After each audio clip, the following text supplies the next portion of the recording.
first rider, rider number 74, Randy Catanyag. Ayan, makita nyo mga kaibigan, hindi na po umingiti si Sir Randy. Serious na. Sabi niya, kailangan makakuha ko na to.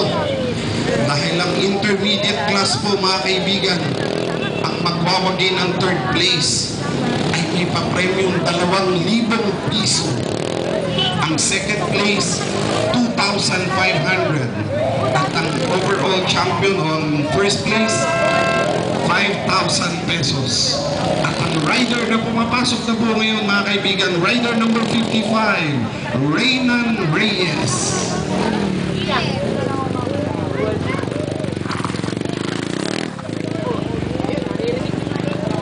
Sorry, 3,000 po pala, correction.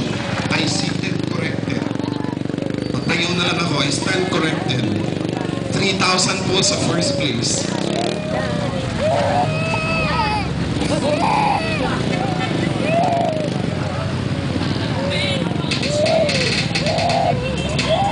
Namang intermediate class, medyo buwagan. Susunod na rider mga kaibigan, rider number 80, Philip Bonsa.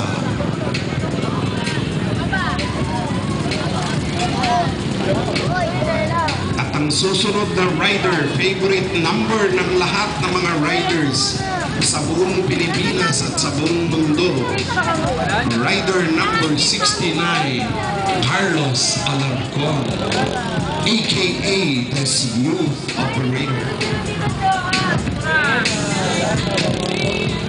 May partida pa yan, supa niya yung kanyang earbud. Ayan o.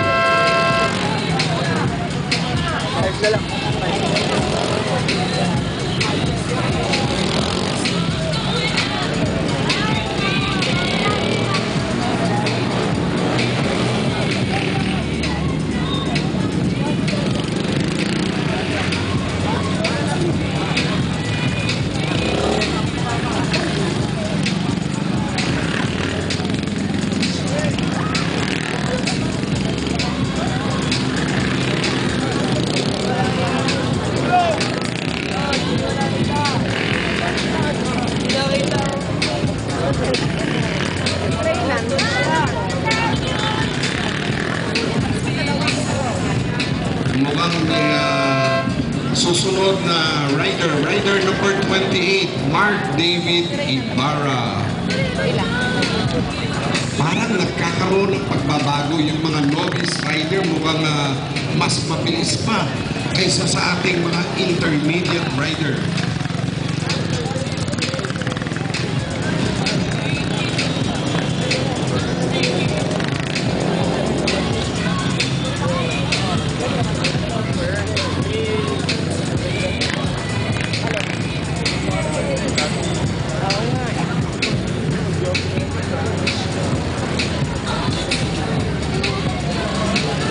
Kuya Banjo yan. Anak. Oo nga, kuya niya.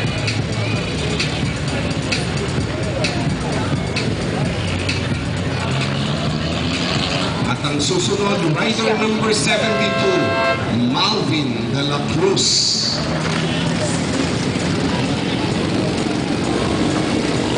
As of now, mga kaibigan, nangunguna pa po ang rider number 74, si Randy Catanyag, sinundan po ni Reynan Reyes. Pagkatapos, magbabago na po. Sandali lang, nagbago na. Ang nangunguna po ngayon ay ang rider number 28, si Mark David Ibarra. Sinundan po ni Randy Catanyag, rider number 74. At sinundan po ni rider number 55, Reynan Reyes. Pero ang oras nila parang hindi mga intermediate. Honorable expert, kung si kayo ready.